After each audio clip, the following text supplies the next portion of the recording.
And here are some examples. As I said, there's a lot of literature in this area. This is a mature research area. The graph on the left is a research investigation in a model of breast cancer, and the animals were given either vehicle or THC or GWH133, which is a selective CB2 agonist. And you can see that they tracked tumour volume over time. So the x-axis is time of treatment days. And in the vehicle group, so this is the group who are not receiving any kind of treatment, you can see that tumour volume grows over time, and by day 100 the tumour volume is about 7 centimetres cubed. In the animals who were given THC, you can see that the tumour size the tumour just really doesn't grow. So by day 100, the tumour volume is only about 2 centimetres cubed by comparison. So a significant inhibition of the ability of that tumour to grow in that model of breast cancer. And they also found that the CB2 selective compound, GWH133, had a very similar effect. And by day 100, the tumour volume was only about 2 centimetres cubed. So this is evidence that THC, which is both a CB1 and a CB2 agonist, or a CB2 selective agonist, can reduce tumour volume in a model of breast cancer. And there's a lot of work like this. I just chose this one to illustrate the point. The graph on the right shows CBG, so cannabigerol, in a model of colon cancer. There's a little bit of research out there that's kind of focusing on CBG's anti-inflammatory effects in the colon. And as I mentioned in the gastrointestinal lecture, chronic inflammation in the gut can lead to colon cancer. And you can see in this one, they've done a dose escalation. So they've looked at various doses of CBG, which is either 1, 3, or 10 milligrams per kilogram. And they've tracked tumour volume over time from days and days of treatment. And you can see that in the control situation, the tumour volume increases over time. The 1 milligram per kilogram dose was not sufficient to have any effect on the tumour volume, but the higher doses of 3 and 10 milligrams per kilogram significantly reduced the tumour from growing over time. And this is really the point of that graph, is to highlight to you how dose is important. So we need to do these kind of studies, and we need to do clinical studies that mimic this, so that we know that we're getting the right dose in somebody. If you want to reduce tumour volume with CBG, there is a point, that you can see there's a cutoff point where some doses will just not be effective. And that's why I feel it's really important that we do this kind of scientific research that then leads into proper clinical trials, so that we can really figure out what doses of what compounds we require in what diseases. This may be unique to colon cancer. You might go into a different model. You might go into a breast cancer model and find that CBG doesn't work there. So there may be something specific about CBG in the colon that seems to work very well, that wouldn't work in another model. And that's the kind of, again, the level of detail that we're still trying to figure out in the scientific research about the anti-tumoral effects of cannabinoids. So I've mentioned that when we are in vitro, we need quite a high dose of a cannabinoid to kill cancer cells. And when we are in vivo, so in those animal models, we do need quite high doses as well, 5 to 10 milligrams per kilogram per day. When it's delivered IP, remembering that actually if you're giving something orally, you would need a lot more drug to get the same plasma concentrations of your compound. Tells you that actually you probably need quite a lot of cannabinoids in a cancer model if you're giving it orally. So one idea that people are looking at is, could we do local delivery of cannabinoids, so straight to the tumour, and that will really maximize the ability of a drug to work. I mean, that's going to be true for any drug, not just cannabinoids, but it's true for cannabinoids because of their particular physical chemical properties, which is that they are not very well absorbed in the body, they're very fatty, they do stick to things. So all drugs will work better if you deliver them straight to the target site, but in cancer this is obviously particularly true. And so there are some researchers that have shown that if you can do local delivery of your cannabinoid to your tumour, you can get the same effectiveness of your drug, but at much lower concentrations, which you would assume would be true anyway, but it's nice to see. And this is a study that looked at microparticles of either THC, CBD, or a combination of the two drugs, and they worked better when they were delivered straight to the tumour. And in this model, they just did that tumour delivery every 5 days, and that was as effective as giving daily treatment with the cannabinoids when it was delivered orally. So you would need to administer your compound less often if you can do local delivery, which is another bonus of that kind of work, of that kind of route of delivery. And so this is something that we might find in the future could be a strategy for getting cannabinoids to the right area when we move into human work. So there's quite a lot of research has looked at the effect of cannabinoids when delivered in combination with traditional anti-cancer treatments. And there's many reasons that you would do this. First of all, you want to make sure that your new drug isn't going to inhibit the actions of standard care, because it is very unlikely with a new drug that you would be allowed to test this on treatment naive patients, so patients who aren't being treated with anything else. They will go through the standard care process that anybody would go through, and then you would be adding in a cannabinoid or a new therapy, whatever that might be. And so you need to make sure that if you're going to add in a new treatment strategy, that it doesn't affect the standard care that they're getting. So lots of work has been carried out to look at whether or not there's any effect of cannabinoids in combination with anti-cancer treatments. And actually what has been found, this wasn't me, I haven't done this work myself, but what other investigators have found is that combination with anti-cancer treatments actually makes both the cannabinoids and the anti-cancer treatments work better. So there is what we call synergy, which is where the effect of each compound is better together than either of them alone, or just additively, where it's same thing you get, but it's above the effect of just adding the two effects together. So if one drug inhibits the tumor growth by 20% and the other drug inhibits it by 20%. An additive effect is where you put them together and you get a 40% inhibition.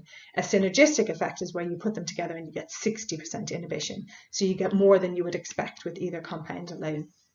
And so there has been work that show that cannabinoids can work both additively or synergistically depending on the anti-cancer treatment.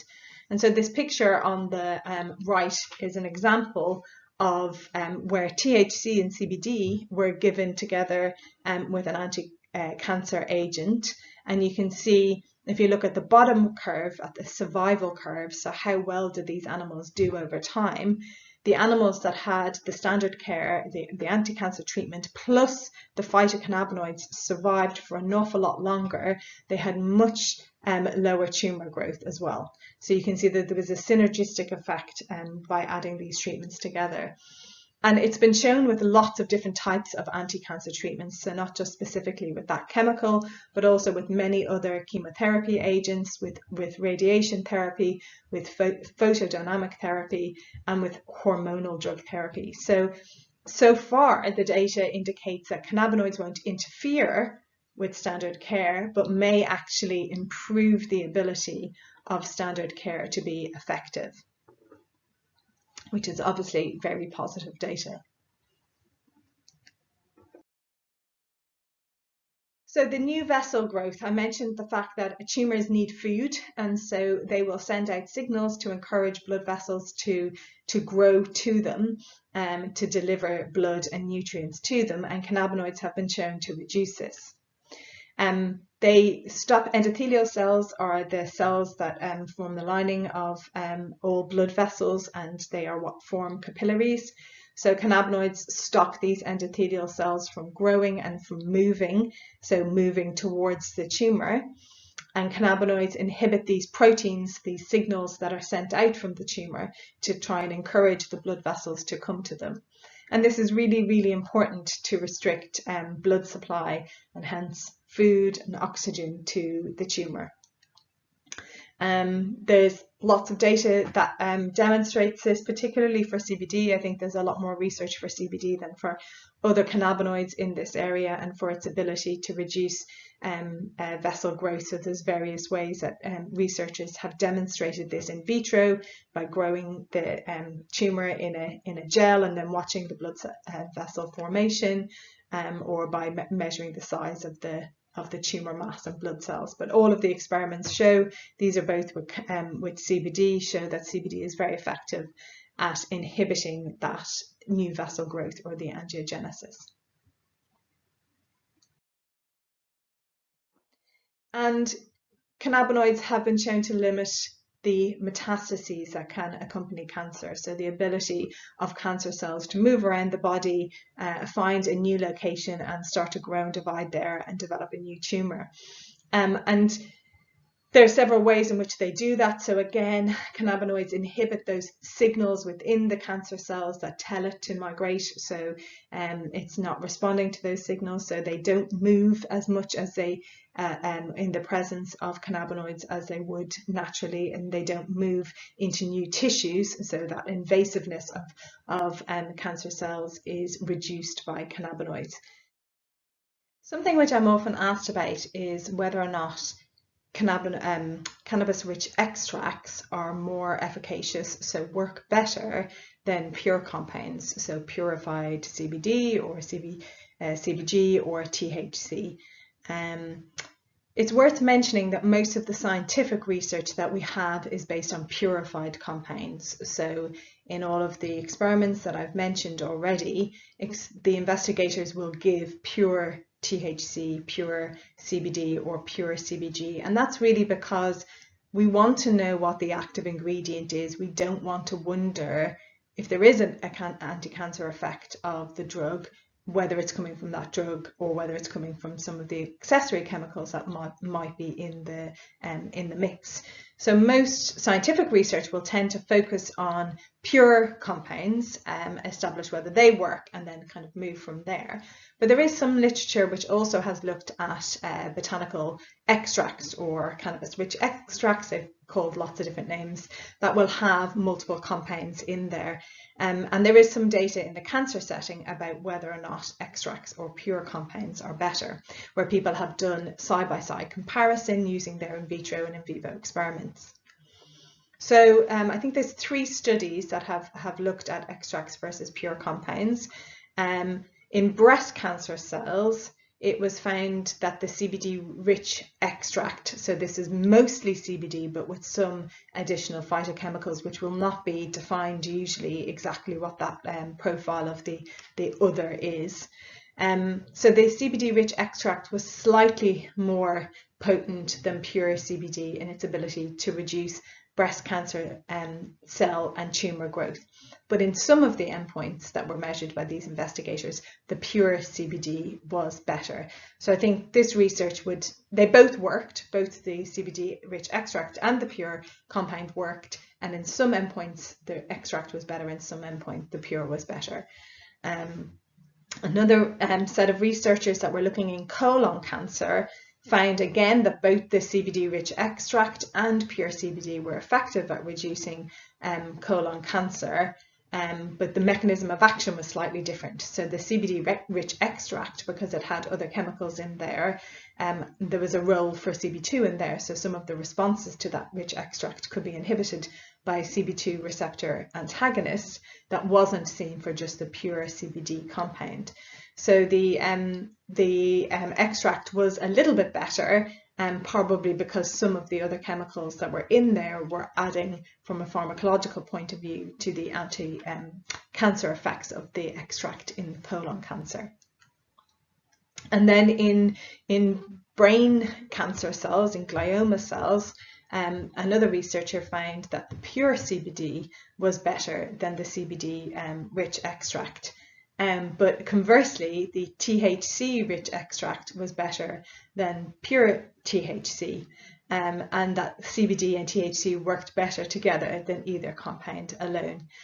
So I think what we don't have enough of is enough data in different types of cancers. So it's hard to know in some of these studies whether the effect of one compound over the other is specific in that cancer type. So you can't necessarily generalize that to all cancers and say that it's always CBD and THC working better. And we do need to know more detail in specific cancers about which is better.